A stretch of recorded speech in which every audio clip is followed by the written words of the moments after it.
talk about data. Not the kind we submit. You know the kind I'm talking about. The kind that districts ask for. No, not that.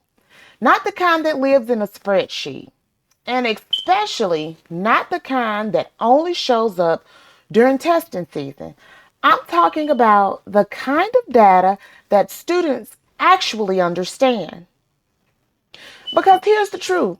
We collect data. We analyze data. We meet about data. We submit data. Data, data, data. But most of the time, students have absolutely no idea what their data even means. And that's the problem. Because if students don't understand their data, they can't improve it. And if you feel like you're doing all the work when it comes to tracking students' data in your classroom, this might be the shift that you need. Because instead of tracking everything myself, I started having my students track their own data, and it completely changed the way they think about their learning. I couldn't believe it. They became more motivated, more aware, and honestly, it took a lot off of me. And the best part is, this is something that you can start using right now, especially if you're watching this video as you are preparing for your end of year testing without adding any more work to your day.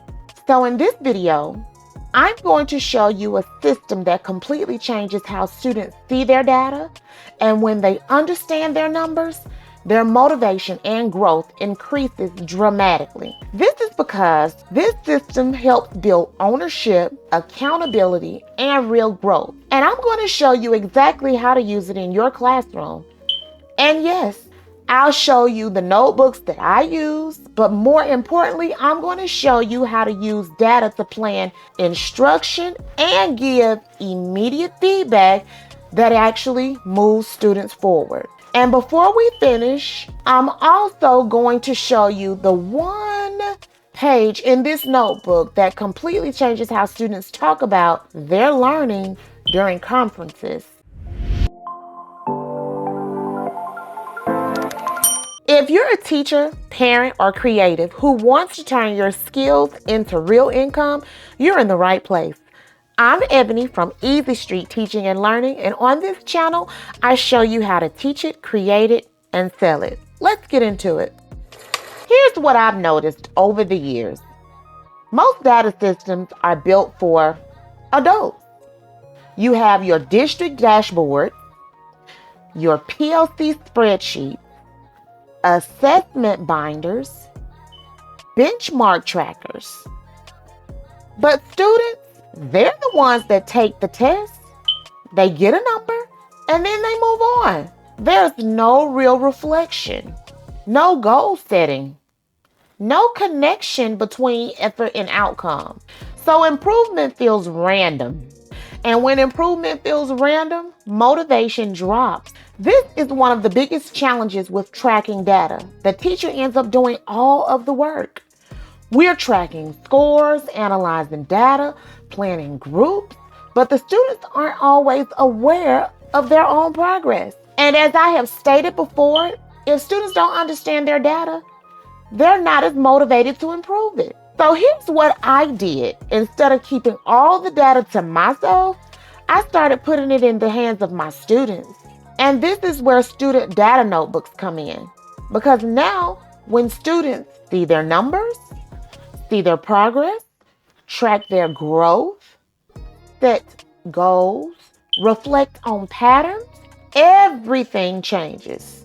This means that they begin to take ownership of their own learning. They stop asking, what did I get? And start asking, how do I grow? That's the shift. Every teacher wants students who actually care about their progress. Imagine for a second, your students walking into conferences able to explain their own growth. Or when they go home after assessments, being able to share with their parents how much they have improved. Now here's the key. Tracking data alone is not enough. And here's the surprising part. The system that works best in my classroom, it isn't digital. It's this data notebook. You have to use it. When students track their own data regularly, Whether it's weekly, bi-weekly, after assessments, you can immediately identify skill gaps, form small groups, reteach targeted standards, provide enrichment, set personalized goals. But here's what really makes the difference. When I sit next to a student, we're not looking at my spreadsheet, we're looking at their notebook. And I can say, you know what? You grew 12 words per minute in fluency. What changed? You missed most of your inferencing questions. Let's talk about strategy. Or you're 4 facts away from mastery. Let's push. That's immediate feedback. It's specific, it's actionable, and students understand it because they tracked it. And the surprising part is the most powerful data tool in my classroom isn't a spreadsheet. And while students track their progress in their notebooks, I always keep a simple teacher data notebook to help me plan small groups and targeted instruction.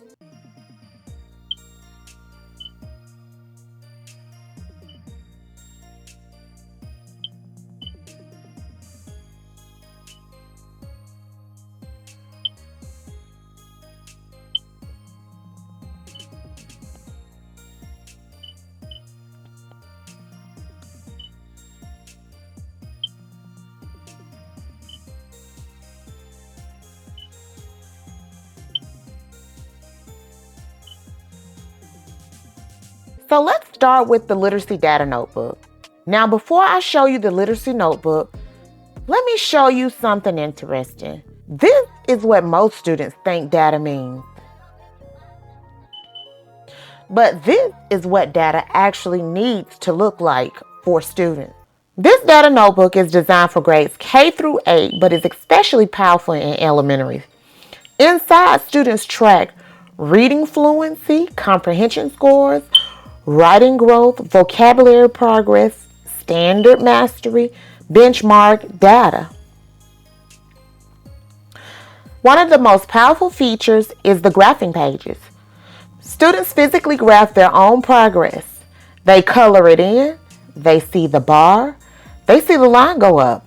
And I can't tell you how motivating that is. When students see I started at 68 words per minute, now I'm at 102 words per minute, that's visible growth. I had a student a few years ago who believed she was a terrible reader. Every test confirmed it in her mind. But when she started graphing her fluency in this notebook, something changed. She saw the line slowly go up. 62 words per minute moved up to 74 and then 89. And then one day she said, wait, I'm actually getting better.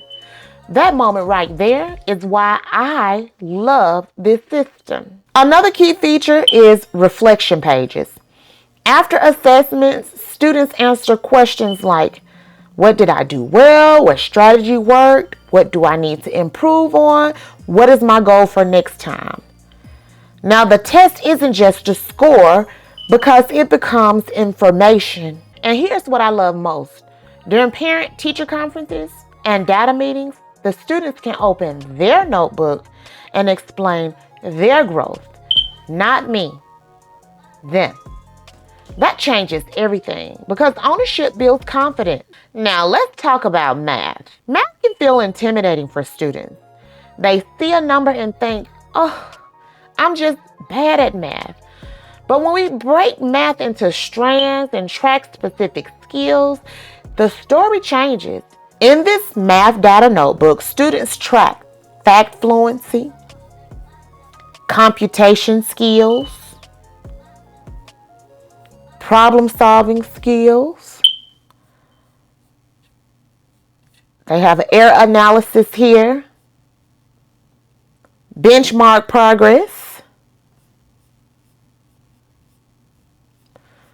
goal setting, unit assessments. Instead of one big math grade, they see categories. And when they see categories, they see patterns. Maybe they're strong in computation, but struggling in multi-step word problems. That's powerful information. The fact fluency tracker pages are especially impactful. Students time themselves, record their results, set goals, track improvement, and when they see last month I knew 45 facts in 3 minutes, now I know 72, they connect effort to outcome. That's growth mindset in action. This notebook makes math growth visible instead of mysterious. Now, if you don't want separate notebooks, that's where the all-in-one student data notebook comes in. This notebook allows students to track their benchmark assessments, math data, goal setting, reading data, grammar, writing, all genres of the writing,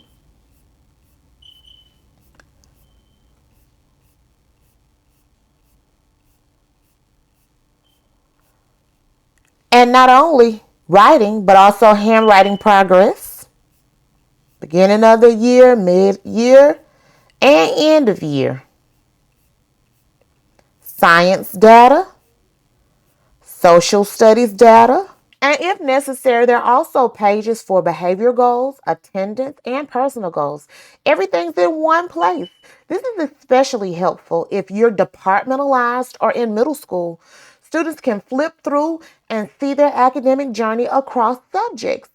And here's something that I've noticed. When students see growth in multiple areas, their confidence increases. They may struggle in reading but see strength in math. They may struggle in math but see growth in writing. It creates balance. And when you include behavior goals and attendance tracking, oh man, students begin to connect habits with achievement.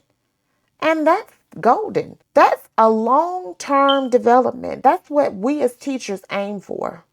If you're thinking this sounds great, but when do I do this? Here's what works. Set aside 15 to 20 minutes after major assessments.